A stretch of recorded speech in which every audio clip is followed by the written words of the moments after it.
OnePlus is advancing the launch of its OnePlus 6T per day to avoid colliding with the iPad Pro and the Apple Mac event on October 30th.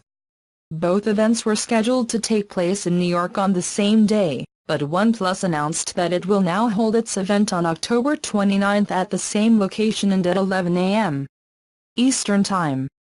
The sold-out event, which has more than 1,000 attendees confirmed so far, is a ticket event for OnePlus fans, as well as for the press. In past events, OnePlus has credited the cost of the ticket when attendees bought a phone. OnePlus is now approaching attendees to inform them about the rescheduling, and is offering to cover travel expenses for attendees if they need to change their flights. The company is also offering full refunds to ticket holders who will not be able to attend. The anticipation for the new phone is high, as it is rumored that the OnePlus 6T comes with a fingerprint sensor on the screen and a small notch.